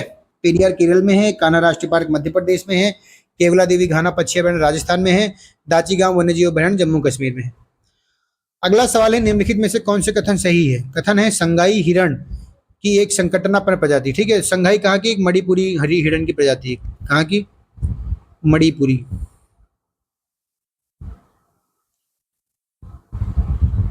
ये मणिपुर का राजकीय पशु भी है संघाई हिरण, ठीक है। तो यह एक संकटनापन्न प्रजाति है। इसका एकमात्र प्राकृतिक आवास किबुल लामजाओ राष्ट्रीय उद्यान है। तो यह भी सही है, किबुल लामजाओ राष्ट्रीय उद्यान में संघाई हिरण पाया जाता है, जो मणिपुर का क्या है? राजकीय पशु है। अगला है, निम्नलिखित में से किन्हें पर्यावरण एवं विकास पर संयुक्त राष्ट्र सम्मेलन मतलब यूएनसीईडी ने अपनाया गया है, ठीक है। तो एजेंडा 21 को अपनाया है। एजेंडा 21 किससे? एसडीजी से संबंधित है, सस्टेनेबल डेवलपमेंट गोल से, जो कि 17 है, ठीक है। वन सिद्धांत को अपनाया गया है। जैव विविधता पर सम्मेलन को अपनाया गया है। इसके साथ साथ में किसको किसको अपनाया गया है? जलवायु परिवर्तन पर सम्मेलन,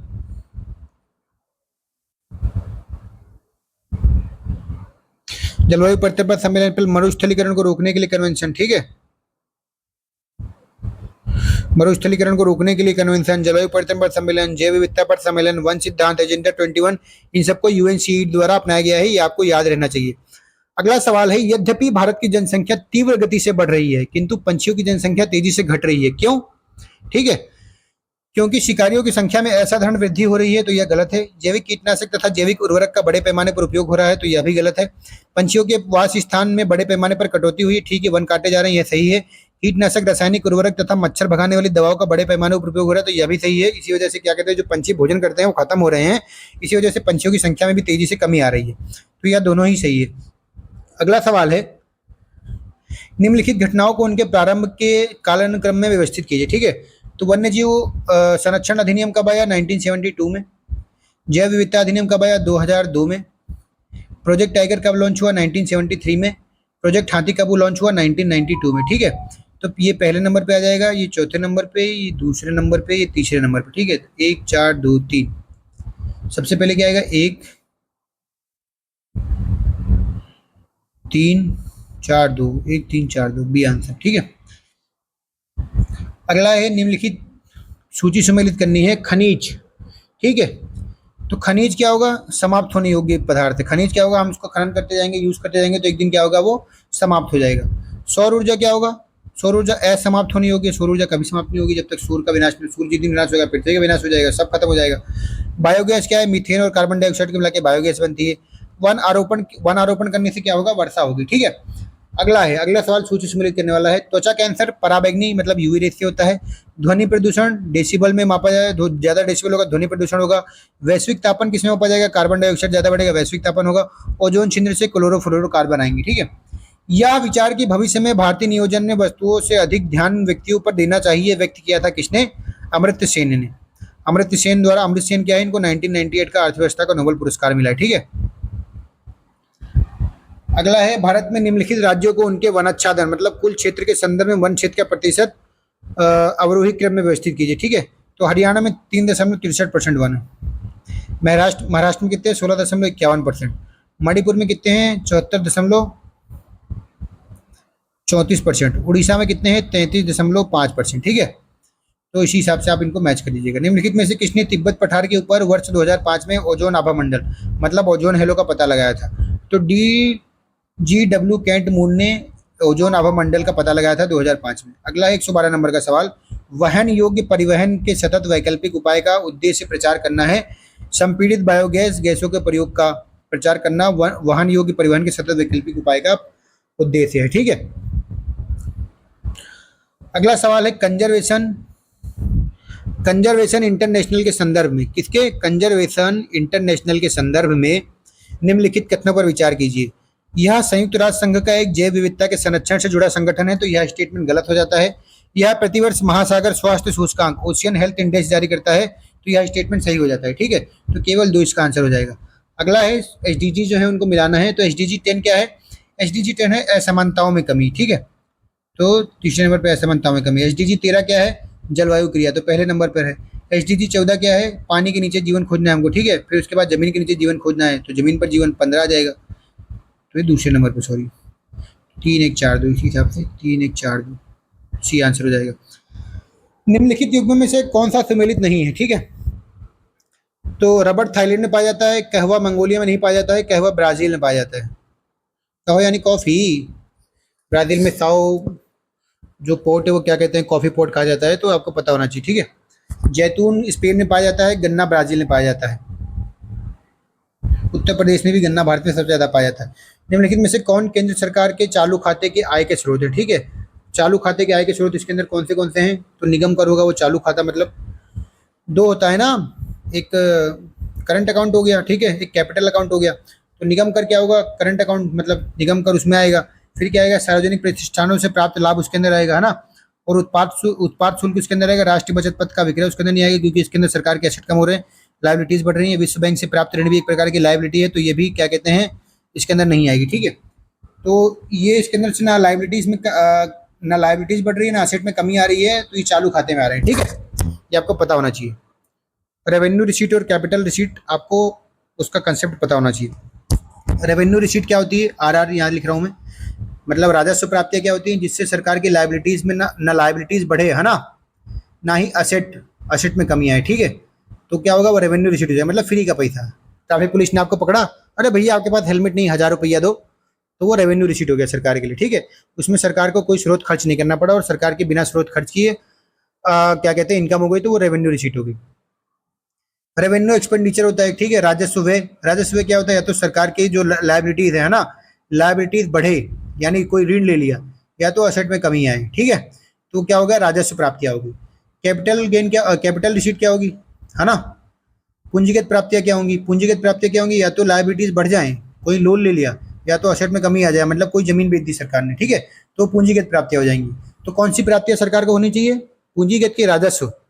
कमेंट करके बताइए, ठीक है। एक कैपिटल एक्सपेंडिचर होता है। कैपिटल एक्सपेंडिचर यानी सरकार ने अपने एसेट में या तो वृद्धि की है, या तो अपनी लाइबिलिटीज में कमी की। कहीं सरकार ने जमीन खरीद ली, ठीक है, तो उसके एसेट में वृद्धि हो गई, तो कैपिटल एक्सपेंडिचर है। या सरकार ने अपना कोई पुराना लोन खत्म कर दिया, चुका दिया है, तो उसकी लाइबिलिटीज में कमी आ गई, तो वो कैपिटल एक्सपेंडिचर हो गया, ठीक है। तो कौन सा सरकार को एक्सपेंडिचर करना चाहिए, ये भी आपको कमेंट में बताना है। कौन सा सरकार को प्राप्तियां मिलनी चाहिए, कौन सी अच्छी प्राप्तियां हैं, और कौन सी क्या कहते हैं अच्छा एक्सपेंडिचर, ये आपको कमेंट करके बताना है। अगला सवाल है वित्त आयोग और उसके अध्यक्ष से पूछा गया है। तो 90वें वित्त आयोग के अध्यक्ष कौन थे? तो एन के पी साल्वे जी जो हैं वो 90वें वित्त आयोग के अध्यक्ष थे। 10वें वित्त आयोग के अध्यक्ष कौन थे? केसी पंत जी 10वें वित्त आयोग के अध्यक्ष थे। 11वें के कौन थे? एम.एन. खुसरो। और 12वें के कौन थे? सी रंगराजन जी जो थे वो 12वीं वित्त आयोग के अध्यक्ष थे। अगला है निम्नलिखित घटनाओं पर ध्यान दें और उन्हें कालानुक्रम में व्यवस्थित कीजिए। गरीबी हटाओ का नारा किसने? ये सवाल रिपीट हो रहा है। गरीबी हटाओ का नारा 1971 में इंदिरा जी ने दिया था। बैंकों का राष्ट्रीयकरण 1969 में भी इंदिरा जी ने किया था, ठीक है। और हरित क्रांति का प्रारंभ हुई 1966 से 1967 में हरित क्रांति प्रारंभ हुई। तो इसी हिसाब से आप इसको देख लीजिएगा, पहले ये आया फिर ये 3 2 1 ठीक है। 119 नंबर का सवाल है, इसमें भी सूची मिलाना है, कौन इसके स्थापना वर्ष से इसको ऐड करना है। तो भारतीय औद्योगिक साख एवं निवेश निगम आईसीआईसीआई कब स्थापित हुआ? ये तो 1955 में। आईडीबीडीआई बैंक भारतीय औद्योगिक विकास बैंक कब आया? ठीक है, तो भारतीय औद्योगिक विकास बैंक 1964 में। आईएफसीआई की स्थापना मतलब भारतीय औद्योगिक वित्त निगम की स्थापना कब हुई? 1948 में, ठीक है। भारतीय लघु विकास उद्योग मतलब सिडबी कब आया? तो क्या बचा है? 1990, तो इसी में आया होगा भैया। अगला है निम्नलिखित मंत्रालयों में नालंदा परियोजना किसका कार्यक्रम है? ठीक है, तो नालंदा परियोजना का शुभारंभ कब हुआ? शुभारंभ हुआ 2014 में, ठीक है। 2014 में नालंदा परियोजना का शुभारंभ हुआ और अल्पसंख्यक मामलों के मंत्रालय ने नालंदा परियोजना का शुभारंभ किया, ठीक है। तो ये इसका आंसर हो जाएगा। अगला सवाल है निम्नलिखित में से किसने ट्रस्टीशिप की अवधारणा प्रस्तुत की? तो महात्मा गांधी जी ने ट्रस्टीशिप की अवधारणा को प्रस्तुत किया था। निम्नलिखित में से कौन सा? जी.के. गोखले इनके गुरु थे, ठीक है। और M.N. रॉय एक वकील थे जिन्होंने असहयोग आंदोलन के समय अपनी वकालत त्याग दी थी। अगला सवाल है निम्नलिखित में से कौन सा सही सम्मिलित नहीं है, ये हमको बताना है। तो गोस्वामी समिति औद्योगिक ऋणग्रता से समस्या संबंधित है, तो सही है। जानकी रमन समिति शेयर घोटालों की जांच पड़ताल से संबंधित थी, तो सही है। मल्होत्रा समिति बीमा क्षेत्र के सुधार से संबंधित थी। तारापुर समिति बैंकों में ग्राहक सेवा से संबंधित नहीं थी, ठीक है। तो यही इसका आंसर हो जाएगा। किस चीज से संबंधित थी आपको कमेंट करके बताना है। सवाल तीसरी बार रिपीट हो रहा है 5 टेस्ट में। अगला सवाल है कथन और कारण वाला। कथन है 1991 से भारत ने अपूर्व जनसंख्या वृद्धि का अनुभव किया है, तो यह स्टेटमेंट सही है। अगला है भारत के जननांकीय इतिहास में 1951 का जननांकीय विभाजक कहा जाता है, तो यह स्टेटमेंट गलत है, 1971 को कहा जाता है। तो पहला स्टेटमेंट इसका सही, दूसरा स्टेटमेंट गलत है। अगला है 2011 की जनगणना के अनुसार निम्नलिखित में से कौन सा जनसंख्या घनत्व की दृष्टि से सही घटते क्रम में व्यवस्थित है। ठीक है, तो देख लेते हैं। पश्चिम बंगाल का जनसंख्या घनत्व कितना है, 1028।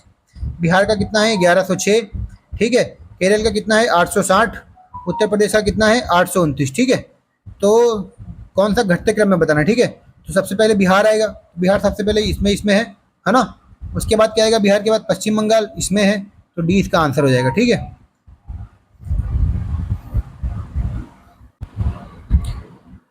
अगला सवाल है निम्नलिखित में से कौन सा सही सुमेलित ये हो गया, सॉरी, निम्नलिखित युग्मों में से कौन सा सही सुमेलित नहीं है, यही अगला सवाल है। 1951 के लिंगानुपात 946 था, सही है। 1971 में 930 था, 1991 में 927 था, सही है। 2011 में 925 नहीं था, 943 था। और अभी हालिया रिपोर्ट के अनुसार से हमारा जो क्या कहते हैं लिंगानुपात है बहुत तेजी से 1000 के ऊपर जा चुका है, महिलाएं पुरुष से ज्यादा हो चुकी है। ठीक है, लिंगानुपात बढ़ चुका है।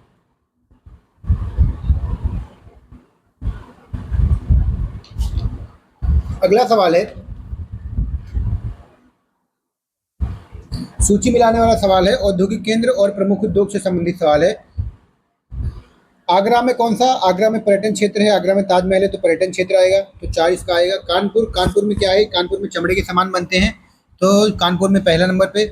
मेरठ में खेलकूद का सामान बनता है, मुरादाबाद में धातु पात्र बनते हैं। ठीक है, अगला 127 नंबर का सवाल है निम्नलिखित में से कौन सा राज्य विश्वविद्यालय। ठीक है, तो बीएचयू राष्ट्रीय विश्वविद्यालय है, इलाहाबाद विश्वविद्यालय राष्ट्रीय विश्वविद्यालय है, डॉक्टर भीमराव अम्बेडकर विश्वविद्यालय राष्ट्रीय विश्वविद्यालय है, राम मनोहर लोहिया राष्ट्रीय विधि विश्वविद्यालय जो है इसका नाम इसके नाम के आगे राष्ट्रीय तो लिखा है, राजकीय होना चाहिए, राजकीय विश्वविद्यालय। ठीक है, तो ये स्टेट का है ना कि सेंटर का, ये ऊपर वाले 3 सेंटर के हैं, ये वाला स्टेट का है, तो डी का आंसर हो जाएगा।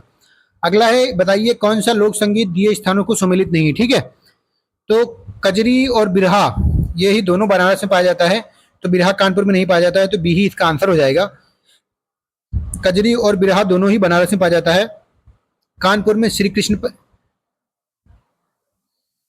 कृष्ण पहलवान ये कानपुर में पाया जाता है। होली ब्रज में, नौटंकी हाथरस में। ठीक है, तो ये सब सही सुमेलित हैं, बस खाली जो बिरहा है वो बनारस में पाया जाता है, ना कि कानपुर में। अगला सवाल है निम्नलिखित कथनों में से कौन सा सही है। राम गंगा नदी कन्नौज के पास गंगा नदी में मिलती है, तो यह स्टेटमेंट जो है वो सही हो जाता है। अगला है बेतवा नदी प्रयागराज के पास यमुना नदी में मिलती है, तो यह स्टेटमेंट जो है गलत हो जाता है, प्रयागराज के पास नहीं मिलती है, हमीरपुर के पास मिलती है। ठीक है, अगला 130 नंबर का सवाल है उत्तर प्रदेश के निम्नलिखित जिलों में किसमें जनगणना 2011 के अनुसार निम्नतम साक्षरता अंकित की गई है। ठीक है, तो अगर देखा जाए तो जो टॉप मतलब बॉटम के 5 है जिसके अंदर क्या कहते हैं निम्नतम साक्षरता है, तो उसमें रामपुर, हमें से नीचे की तरफ जा रहे हैं। ठीक है, रामपुर, बदायूं, बलरामपुर, ठीक है, बहराइच, और सबसे लास्ट में कौन सा है, श्रावस्ती। ये बॉटम के 5 क्या कहते हैं जिले हैं। ठीक है, तो श्रावस्ती इसका आंसर हो जाएगा। अगला 131 नंबर का सवाल है नीचे दी गई सूची में ऐसी आकृतियां सम्मिलित है जिसमें कुछ उभय निष्ठता है, मतलब समानता है। ठीक है, तो बेलन, घनाभ, गोला, प्रिज्म, पिरामिड, घन, ये सब 3D आकृतियां हैं। नीचे दिए गए विकल्पों में से उस विकल्प की पहचान करें जिसे इस सूची के भाग के रूप में वर्गीकृत किया जा सकता है। तो इसमें 3D आकृति कौन सी है, समचतुर्भुज 2D है, शंकु 3D है, वर्ग 2D है, समांतर चतुर्भुज 2D है। ठीक है, अगला सवाल है एक किताब के संदर्भ में निम्नलिखित सूचनाएं दी गई हैं। ठीक है, तो किताब में पहले क्या क्या होगा, तो किताब में सबसे पहले क्या होगा, सबसे पहले आएगा शीर्षक, शीर्षक के बाद किताब में क्या लिखा जाएगा, शीर्षक के बाद लिखा जाएगी विषय सूची, विषय सूची के बाद क्या होगा, विषय सूची के बाद होगा प्रस्तावना, किताब की प्रस्तावना के बाद क्या होगा, अनुक्रमणिका, और सबसे आखिरी में क्या आएगा, अध्याय। ठीक है, तो इसका आंसर क्या हो जाएगा, सी, 5 2 1 3 4। अगला सवाल है यदि एक दर्पण में देखने पर किसी घड़ी में समय 9:30 प्रतीत होता है तो सही समय क्या होगा। अगर 9:30 होता है तो 12 से इसको घटा देंगे, 12 - 0 9 30। ठीक है, यहाँ आधा घंटा बचा, यहाँ कितना बचा, 2, तो 2:30 होगा। अगला होगा यहाँ दिए गए विकल्पों में से दूसरे जोड़े के लिए सापेक्षिक शब्द का चयन करें जो पहली जोड़ी के रिश्ते का अनुसरण कर प्रश्न चिन्ह की जगह लेता है। ठीक है, तो एशिया क्या है, सबसे बड़ा महाद्वीप है। ठीक है, तो सबसे बड़ा महासागर कौन सा है, प्रशांत महासागर, तो इसका आंसर क्या आएगा, प्रशांत। ठीक है, अब सवाल है, किसी कूट भाषा में अनाउंस को क्या लिखा जाएगा? ANNOUNCE, अनाउंस को क्या लिखा जाएगा? B M sorry B M O N V M D D. ठीक है, तो आइए देखते हैं इसका अंदर सवाल कैसे बनता है। ठीक है, तो ए में +1 करेंगे बी आएगा, -1 एन में करेंगे एम आएगा, एन में +1 करेगा ओ, फिर -1 करेगा एन, फिर +1 करेगा वी, +1 करेगा -1 करेगा एम, +1 करेगा डी, -1 करेगा डी। ठीक है, तो अगला की देखते हैं सवाल में क्या पूछा है। एस में +1 करो, एस के बाद टी आएगा, यू में -1 करो, बताओ टी। ठीक है, तो डबल टी किसमें? इसमें डबल टी है। ठीक है, आगे क्या आएगा? आर में +1 करेगा एस, ई में +1 करेगा क्या आएगा? ओ, आर में +1 करेगा +1 करेगा एस, आई में -1 करेगा क्या आएगा? हैं एच, एस में +1 करेगा क्या आएगा? टी, ई में -1 करेगा क्या आएगा? डी। तो यही इसका आंसर हो जाएगा। ठीक है, अगला सवाल है 22 जनवरी 1974 को शुक्रवार था, तो 22 जनवरी 1976 को पूछा, तो पहले 22 जनवरी 1975 को क्या होगा? शुक्रवार के बाद शनिवार, फिर उसके बाद रविवार। ठीक है, तो रविवार इसका आंसर हो जाएगा। अगला सवाल है, अंग्रेजी शब्दकोश में निम्नलिखित में से कौन सा शब्द तीसरा होगा? ठीक है, तो तीसरा शब्द इसके अंदर हमको बताना है अंग्रेजी शब्दकोश में कौन सा होगा। ए आ गया, सब में पहला आ गया। ठीक है, फिर बी नहीं, एम, सब में एम है। फिर देखो OIEM, तो इसमें सबसे सबसे पहले कौन सा आएगा? ई। ठीक है, तो सी ही इसका आंसर हो जाएगा। ठीक है,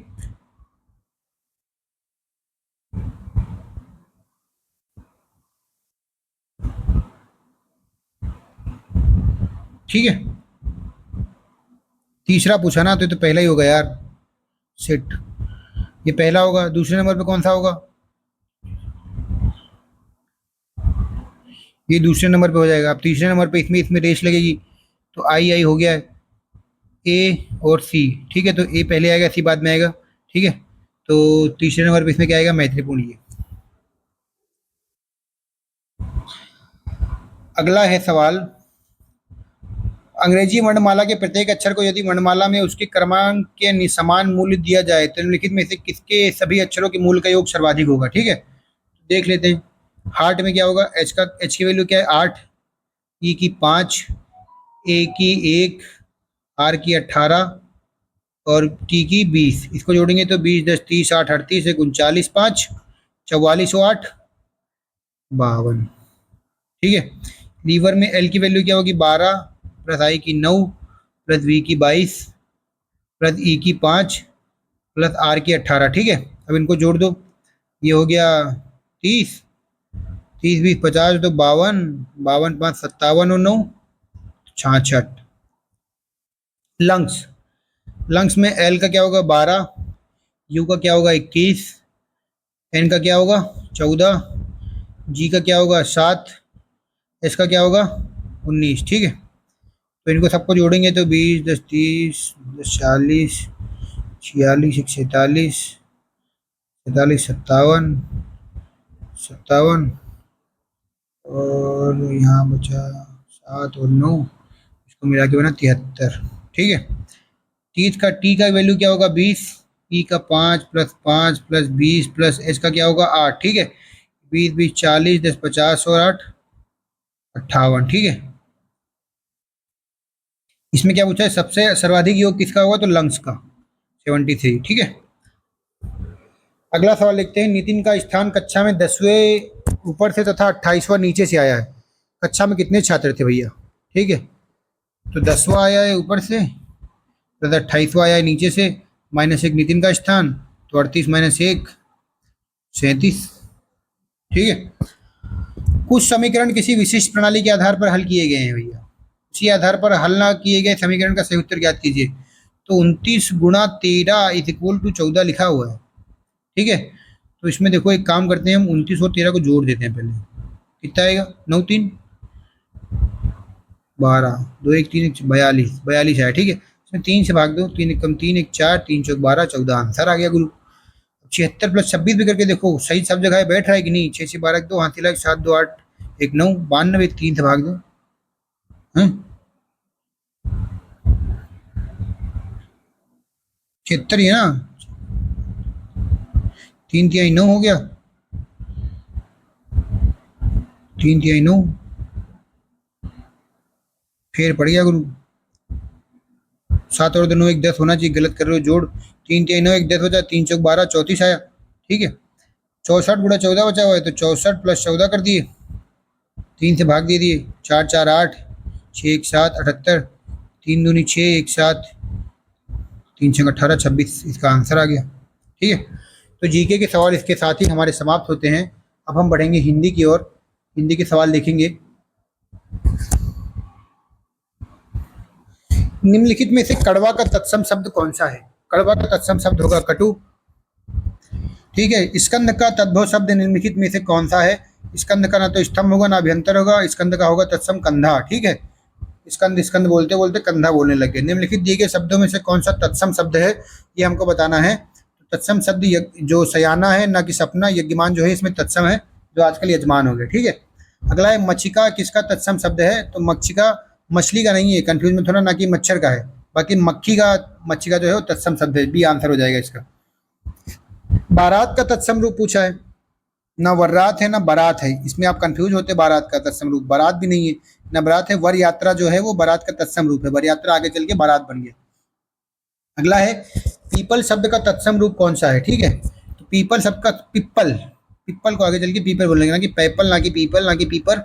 पीपर अवधि में बोला जाता है, पिप्पल का है पीपल। ठीक है, पीपर के पेड़ के नीचे पनिया राखल हुआ। नीचे दिए गए शब्दों में से किसकी वर्तनी शुद्ध है, ये बताना है। तो द्वारका जो है वो सही लिखा है, ये सब गलत लिखा हुआ है। अगला है निम्नलिखित में से शुद्ध वर्तनी वाला शब्द कौन सा है? निम्नलिखित में से शुद्ध वर्तनी वाला शब्द कौन सा है, ये हमको बताना है।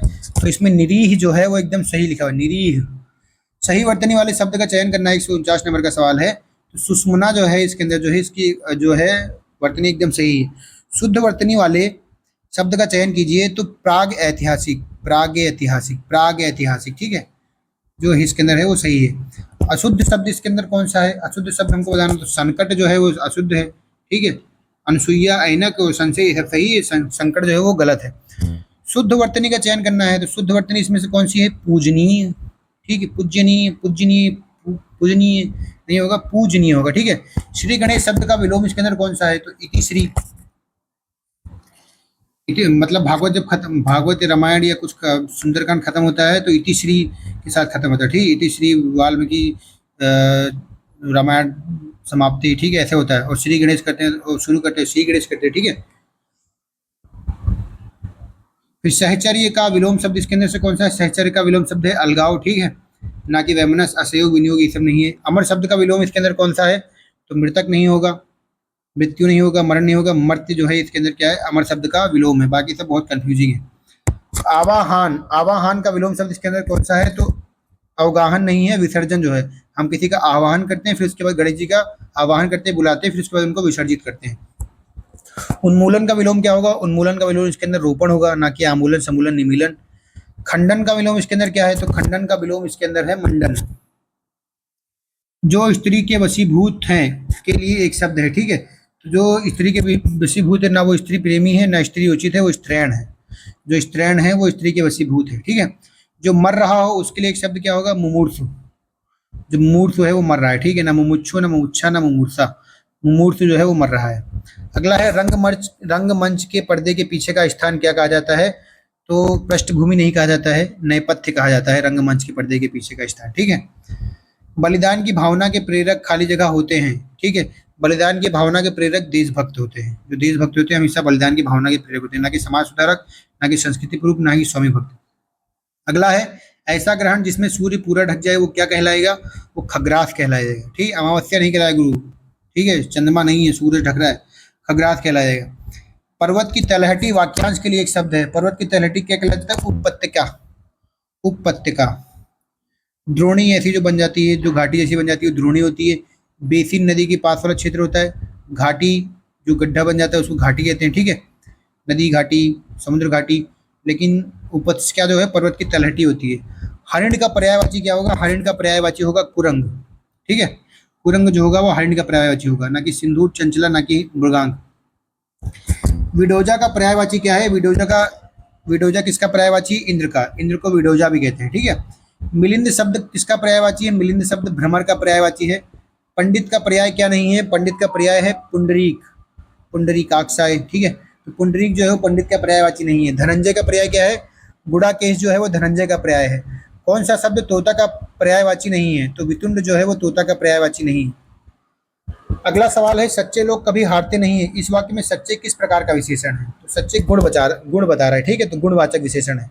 दिए गए विकल्पों में से उन्नत शब्द क्या दर्शाता है? उन्नत, उन्नत एक प्रकार का विशेषण है, ठीक है, तो विशेषता दर्शाता है, उन्नति तो विशेषण हो जाएगा, ठीक है।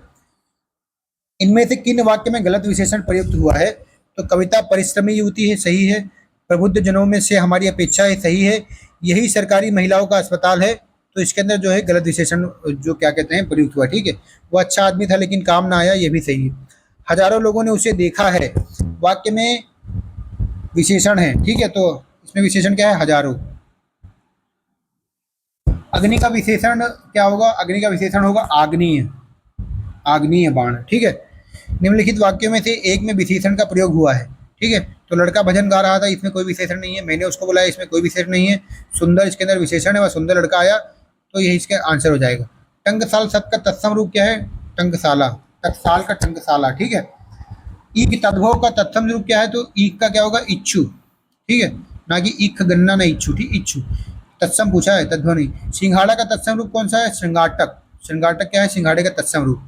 अगला है, इनमें से तत्सम तद्भव शब्द का शब्द युद्ध अशुद्ध है, वह कौन सा है, ठीक है। तो अभी हमने बोला ईक का इच्छु होगा, ना कि इक्खु, ठीक है। निम्नलिखित वाक्यों में से शुद्ध वाक्य को पहचानिए। शुद्ध वाक्य है, मैं तुमको कुछ कहता हूँ, मैं तुमको कुछ कहता है, बिल्कुल गलत है। मैं और मेरी माँ घूमने जाने वाली हैं, गलत है, ठीक है। प्रत्येक को 5-5 रुपए दिए जाएं, यह सही है, ठीक है। निम्न में से वर्तनी की दृष्टि से अशुद्ध है, वर्तनी की दृष्टि से अशुद्ध इसमें कौन सा अध्याय सही है? उज्ज्वल इसमें अशुद्ध है, ठीक है। एक वाक्य शुद्ध है, ठीक है, ये बताना है। तो भारतवर्ष के अतीत में कई निर्दयी शासक हुए हैं, यह सही है। एक मित्र भीड़ जय जयकार, एक एकत्रित भीड़ जय जयकार कर रही थी, यह सही है। गांधी जी, सॉरी ये गलत है। भारतवर्ष के अतीत में कई निर्दयी शासक हुए हैं, गलत है। एकत्रित भीड़ जय जयकार कर रही थी, गलत है। गांधी जी चरखा चलाते थे, यह वाक्य शुद्ध है। वर्तनी की दृष्टि से निम्नलिखित में से कौन सा शुद्ध शब्द है? तो अनुग्रहित जो है वो वर्तनी की दृष्टि से एकदम शुद्ध शब्द है। ध्वंस का विलोम क्या होगा? विध्वंस नहीं होगा। निर्माण जो है वो इसका ध्वंस का विलोम होगा। पुष्ट शब्द का विलोम क्या होगा? क्षीण। इनमें से सफल शब्द का विलोम नहीं है, ठीक है, तो नहीं है, तो असफल तो है। कुफल जो है वो इस सफल शब्द का विलोम नहीं है, ठीक है। उथला शब्द का विलोम है। उथला मतलब कि कम गहरा, और गहरा जो है उसका विलोम हो जाएगा, ठीक है। उथला समुद्र और गहरा समुद्र, ठीक है। छिछला, समतल, उभार सब उथला का ही मतलब होता है, और गहरा उसका विपरीत है। गुरु के समीप रहकर अध्ययन करने वाले के लिए एक शब्द है, ठीक है। तो अंत्यवासी जो लोग होते हैं वो गुरु के समीप रहकर अध्ययन करते हैं। अनुत्तरित शब्द के लिए कौन सा वाक्य सही है? अनुत्तरित मतलब जिसका उत्तर दिया गया वो अनुत्तरित नहीं होगा, जिसका उत्तर ना दिया गया हो वो अनुत्तरित होगा। किसी पर विजय प्राप्त करने की इच्छा रखने वाला क्या होता है? जिगीसु। जिगीसु जो होगा वो किसी पर विजय प्राप्त करने की इच्छा रखने वाला होगा। जो अपने पद से हटाया गया हो पच्युत होगा। कौन सा शब्द गंगा शब्द का पर्यायवाची नहीं है? ठीक है, तो जानवी गंगा शब्द का पर्यायवाची है। देवपगा है, सुरसरी है, सरिता जो है गंगा शब्द का पर्यायवाची नहीं है। निम्नलिखित में से कौन सा उत्कंठित का पर्यायवाची नहीं है? तो अभिलाषा जो है उत्कंठित का पर्यायवाची नहीं है। हिरण का पर्यायवाची कौन सा है इसके अंदर? तो अभिलाषा जो सॉरी हिरण का जो पर्यायवाची है वो सारंग है, ठीक है। चंचला, मयंद, मृगलांछन, जो मृगलांछन में हम कंफ्यूज हो जाते हैं, मृगलांछन इसका पर्यायवाची नहीं है, सारंग इसका पर्यायवाची है। पुत्री शब्द के निम्नलिखित में से किसका पर्यायवाची है? तो पुत्री शब्द जो है वो तनुजा का, तनुजा जो है वो पुत्री शब्द का पर्यायवाची है। वह एक अच्छा विद्यार्थी है, वाक्य में विशेष है। वह एक अच्छा विद्यार्थी, वाक्य में विशेष है विद्यार्थी, ठीक है। अगला है, रात को अचानक वर्षा होने लगी में क्रिया विशेषण का शब्द, क्रिया विशेषण का कौन सा भेद है? ठीक है, रात में अचानक वर्षा होने लगी, इसमें रीतिवाचक क्रिया विशेषण है। विद्वान व्यक्ति पूज्य होते हैं, प्रयुक्त विशेषण कौन सा है? विद्वान व्यक्ति कौन से होते हैं? गुणवाचक, ठीक है, गुण। 250 रुपये में कौन सा विशेषण है? 250 में अपूर्ण संख्या बोधक है, ठीक है। इसी के साथ हमारा आर का 5वां टेस्ट सीरीज कंप्लीट होता है। उससे जुड़े रहने के लिए धन्यवाद। जय हिंद।